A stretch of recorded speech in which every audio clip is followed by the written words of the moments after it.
لیکن یہ کہ امام مہدی کی حکومت قائم کرنے کے لیے کون لوگ آئیں گے؟ عرب جو ہیں وہ اندر سے کھوکھلے ہو چکے ہیں، عیاشی نے، دولت نے، پیسے نے، دولت، پیسہ، عیاشی، اس کی وجہ سے کھوکھلے ہو چکے ہیں۔ یہاں میں آپ کو دو حدیثیں سنانا چاہتا ہوں۔ سنن ابن ماجہ کی روایت ہے حضرت ابو ہریرہ سے رضی اللہ تعالی عنہ، قال قال رسول اللہ صلی اللہ علیہ وسلم اذا وقعت الملاحم بعث اللہ بعثا من الموالی ہم اکرم العرب فرسا واجودہ سلاحا یوید اللہ بہم الدین، رواہ ابن ماجہ عن ابی ہریرہ رضی اللہ تعالی عنہ۔ جب ملاحم کا دور شروع ہوگا تو اللہ تعالیٰ اٹھائے گا ایک لشکر یا لشکروں پر لشکر موالی میں سے۔ موالی کون ہے؟ عربوں نے جب فتح کیا تھا اس پورے علاقے کو خلافت راشدہ کے دوران، اور پھر وہ لوگ جو ہے، ایک رائے تو یہ تھی کہ انہیں غلام بنایا جائے سارے آبادیوں کو، لیکن یہ کہ حضرت عمر کا اجتہاد تھا، اس کے مطابق جو ان کو غلام نہیں بنایا گیا تو وہ موالی کی حیثیت رکھتے ہیں۔ عربوں میں دم نہیں ہے، موالی میں سے لشکر اٹھیں گے کہ جو در حقیقت حضرت مہدی کی حکومت کو قائم کریں گے۔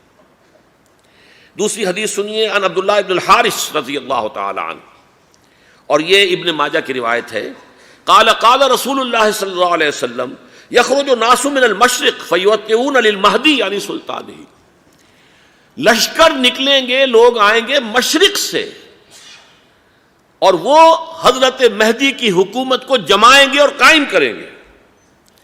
اب ذرا نوٹ کیجئے کہ جزیرہ نماء عرب کے مشرق میں کون سے ملک ہیں؟ تین: ایران، افغانستان، پاکستان۔ یہ تین سالڈ مسلم ممالک، مسلم آبادی اکثریت۔ ویسے تو یہ کہ آگے ہندوستان میں 20 کروڑ مسلمان ہیں، لیکن وہ 20 کروڑ جو ہے وہ تو 80 کروڑ کے اندر تحلیل ہو جاتے ہیں غیر مسلموں میں، لیکن یہاں جو معاملہ ہے یہ غالب اکثریت کے۔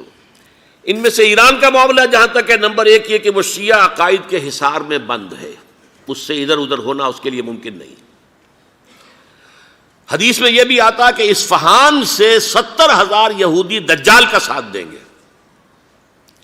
لیکن بہرحال خراسان ایک صوبہ ہے افغانستان کا اس وقت بھی، شمال مشرقی کونے میں، مجھے امید ہے وہاں سے خیر کی، کیونکہ خراسان کا لفظ وہاں پہ شامل ہے، اور حضور کی حدیث میں بعد میں آپ کو سناؤں گا کہ خراسان سے فوجیں چلیں گی جو یروشلم کو دوبارہ حاصل کریں گی، فتح کریں گی۔ جیسے پہلے یروشلم کھویا عربوں نے تھا، دوبارہ حاصل کیا تھا کرد نے، کرد خون صلاح الدین ایوبی رحمۃ اللہ علیہ، ایسے اب پھر عربوں نے کھویا ہے، لیکن لینے والے خراسان سے لشکر آئیں گے۔ یخرج من خراسان رایات سود لا یردها شیء حتی تنصب بإیلیا، خراسان کے علاقے سے کالے علم لے کر لشکر چلیں گے جن کے رخ کو کوئی موڑ نہیں سکے گا جب تک کہ وہ جا کر یروشلم میں نصب نہ ہو جائے۔ اس کے بعد نام آتا ہے پاکستان کا۔ یہ ہے میری اور آپ کی داستان، اور یہ ہے سبب جس کی وجہ سے کہ میں آپ سے یہ گفتگو کر رہا ہوں۔ اصل میں تو کس لیے؟ محض ایک علمی استفادہ، محض اپنی بات آراء کو ظاہر کرنے کا شوق نہیں، بلکہ یہ کہ اپنی ذمہ داری ہم پہچانیں کہ ہم کس مقام پر کھڑے ہیں۔ دیکھیے، اس پاکستان کے بارے میں یا ہندوستان کے بارے میں علامہ اقبال نے کہا تھا اپنے ترانہ ملی میں، میرے عرب کو آئی ٹھنڈی ہوا جہاں سے، میرا وطن وہی ہے، میرا وطن وہی ہے۔ اور مجھے بتایا گیا کہ سنن ابی داؤد میں یہ روایت موجود ہے کہ حضور نے فرمایا کہ ہندوستان کی طرف سے مجھے ٹھنڈی ہوا آتی ہے، اگرچہ مجھے وہ حدیث ابھی نہیں ملی ہے، لیکن حزب التحریر کا ایک کارڈ مجھے ملا تھا، تو اس میں اس حدیث کا اور اس میں ابو داؤد کی روایت کا حوالہ موجود تھا۔ لیکن میں جو چیز آپ کو بتا چکا ہوں وہ یہ کہ الف ثانی کا پورا تجدیدی کارنامہ اس ہندوستان کی سرزمین میں ہوا۔ مجدد الف ثانی شیخ احمد سرندی، شاہ ولی اللہ دہلوی، سید احمد بریلوی، وہ تو ہمارے پاکستان میں آ کر جو ہے ان کا خون جذب ہوا ارض پاکستان میں۔ پھر شیخ الہند مولانا محمود حسن۔ تحریک خلافت چلی تو صرف ہندوستان میں چلی اور کہیں نہیں چلی۔ آزادی کی تحریک چلی پوری دنیا میں، وہ نیشنلزم کی بنیاد پر چلی، ملے نیشنلزم، عرب نیشنلزم، ترک نیشنلزم۔ ہمارے ہاں چلی تو اسلام کے نام پر پاکستان کا مطلب کیا؟ لا الہ الا اللہ۔ پھر پاکستان قائم ہوا معجزے کے طور پر، بلکہ نازل ہوا ہے لیلۃ القدر میں، انا انزلناہ فی لیلۃ القدر، جیسے قرآن نازل ہوا لیلۃ القدر میں، یہ پاکستان بھی نازل ہوا لیلۃ القدر میں۔ اس کا برقرار رہنا ابھی تک معجزہ ہے۔ ہندو یہ سمجھتا تھا، کانگریس سمجھتی تھی کہ جھٹپٹ ختم ہو جائے گا۔ پھر یہ کہ اس کا قرارداد مقاصد کا پاس ہو جانا، مزید بھی اور اضافی دفعات دستور میں آ جانا، اب کمرشل انٹرسٹ کو ربا قرار دے کر حرام قرار دینا، یہ سارے لینڈ مارکس ہیں کہ جو اشارہ کر رہے ہیں کسی چیز کی طرف، معاملہ کدھر جا رہا ہے۔ پھر یہ کہ یہ جو 14ویں صدی کے مجدد تھے شیخ الہند، اس کے بعد سے کچھ ایسی شخصیتیں عظیم پیدا ہوئی ہیں ہند میں، جن کو میں سمجھتا ہوں کہ 14ویں صدی کے مجدد اور 15ویں صدی کے مجدد کے درمیان، یہ 15ویں صدی کے مجدد کی راہ کو سیدھا کرنے والے، جیسے کہ حضرت یحییٰ نے کہا تھا میں تو آنے والے کا راستہ سیدھا کر رہا ہوں حضرت عیسیٰ کے لیے، ایسے ہی 15ویں صدی کے لیے امام مہدی کے لیے راستہ صاف کرنے والے سب سے پہلے علامہ اقبال، جنہوں نے اسلام کا تصور دین کی حیثیت سے دوبارہ زندہ کیا ہے، ورنہ اسلام ایک مذہب کی شکل اختیار کر چکا تھا۔ پھر مولانا مودودی، مولانا ابوالکلام آزاد حکومت الہیہ کے نعرے کے ساتھ میدان میں آئے۔ یہ اقبال نے جو تصور پیش کیا تھا اس پر عملی جد و جہد کے لیے حزب اللہ قائم ہوئی۔ نوٹ کر لیجئے 11 برس کا فرق ہے عمر کا علامہ اقبال کے اور ابوالکلام کے، اور 1913 میں جب حزب اللہ قائم کی ہے اس وقت علامہ اقبال کی ملی شاعری اپنے عروج کو پہنچ چکی تھی۔ پھر یہ کہ علامہ اقبال کے بعد تعمیل جو ہے اس کام کی وہ ابوالکلام نے کی، لیکن روایتی علماء کی شدید مخالفت کی وجہ سے وہ بددل ہو کر چھوڑ گئے، کانگریس میں شامل ہو گئے، بساط جو ہے حزب اللہ کی انہوں نے لپیٹ دی۔ پھر مولانا مودودی آئے، انہوں نے وہ ڈور جو ہے اس کا سرا تھاما، جماعت اسلامی قائم کی حکومت الہیہ ہی کے قیام کے لیے۔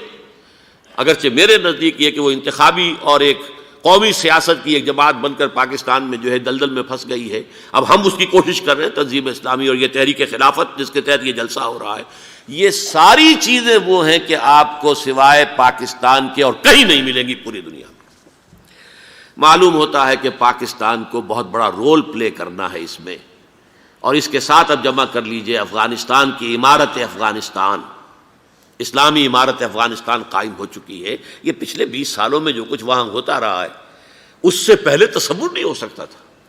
علامہ اقبال کے فرزند بھی دیکھ کر آئے ہیں، تو اگرچہ وہ خود میں سمجھتا ہوں کہ خاصے انہیں آپ لبرل کہیں، آزاد خیال کہیں، لیکن اس درجے متاثر ہو کر آئے تھے کہ انہوں نے یہ کہا افغانستان میں جو میں نے حالات دیکھے ہیں کہ اگر 2-4 اور مسلمان ملکوں کے اندر یہ نظام قائم ہو جائے تو پوری دنیا مسلمان ہو جائے گی۔ یہ سب کچھ کیسے ہو رہا ہے؟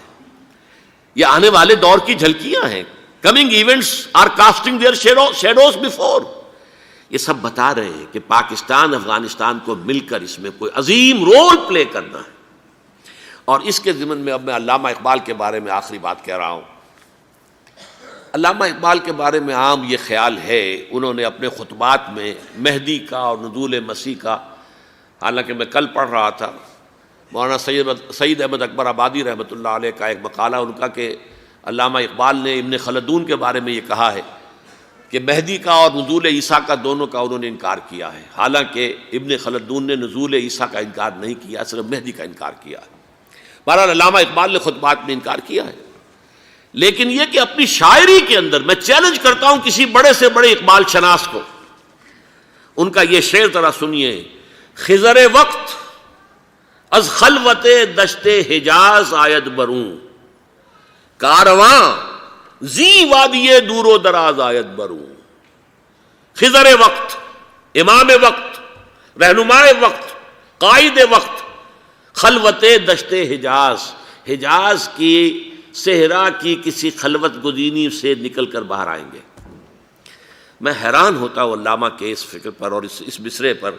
یہاں انہوں نے شیعہ اور سنی دونوں کے کانسیپٹ جمع کر دیے۔ شیعہ کا کانسیپٹ یہ چھپے ہوئے کسی غار میں وہاں سے برآمد ہوں گے، اور ہمارا کانسیپٹ میں ام سلمہ رضی اللہ تعالیٰ عنہ کی حدیث سنا چکا، چھپے ہوئے ہوں گے وہ وہاں پر، مدینے سے نکل کر آ کر مکے میں چھپ جائیں گے۔ اس خانہ جنگی کی حالت میں لوگ ان کی طرف دیکھ رہے ہوں گے، سوچتے ہوں گے انہیں میدان میں آنا چاہیے، کوئی پارٹ پلے کرنا چاہیے، امت کی رہنمائی کرنی چاہیے، لیکن وہ چھپیں گے، وہ کارہ ہوں گے، وہ اس ذمہ داری کو قبول نہیں کرنا چاہیں گے، جا کے چھپ جائیں گے مکے میں، وہاں سے مکے والے انہیں نکالیں گے، اور وہ کارہ ہوں گے، انہیں بالکل یہ پسند نہیں ہوگا کہ یہ ذمہ داری اٹھائیں۔ تو خضر وقت از خلوت دشت حجاز آیت بروں، کارواں زی وادی دور و دراز آیت بروں۔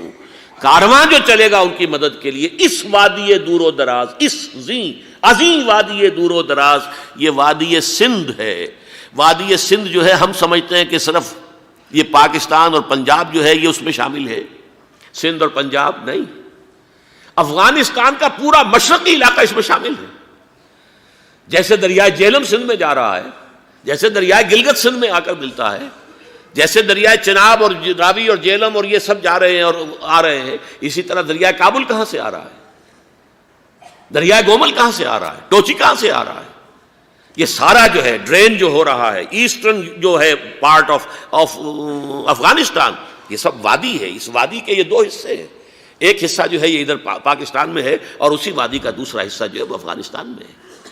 کارواں زی وادی دور و دراز آیت بروں، کارواں چلے گا یہاں سے، یخرج ناس من المشرق یؤتون للمہدی یعنی سلطان ہی، مشرق سے فوجیں چلیں گی کہ جو مہدی کی حکومت قائم کریں گی، اور یخرج من خراسان رایات و سود، اور خراسان سے سیاہ پرچم چلیں گے کہ جن کا رخ کوئی موڑ نہیں سکے گا، حتیٰ تنصب بیلیا، یہاں تک کہ وہ جا کر یروشلم کے اندر نصب ہو جائیں گے۔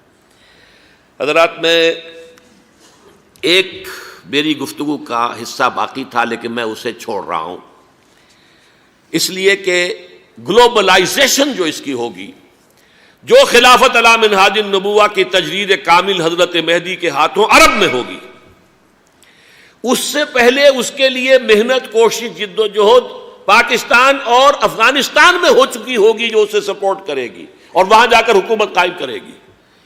اس کے بعد گلوبلائزیشن کا جو مرحلہ اس کا ہے وہ حضرت مہدی کے ہاتھوں نہیں ہے، وہ حضرت عیسیٰ ابن مریم ان کے نزول کے بعد ہے، جن کے نزول کے بعد دجال کا خاتمہ ہوگا اور یہودیوں کا استحصال ہوگا، مسلمانوں پر بھی بڑی تکالیف عربوں پر آئیں گی، شدائد آئیں گے، لیکن یہ وہ میں حصہ ملتوی رکھتا ہوں کسی دوسری محفل اور کسی دوسری مجلس اور نشست پر۔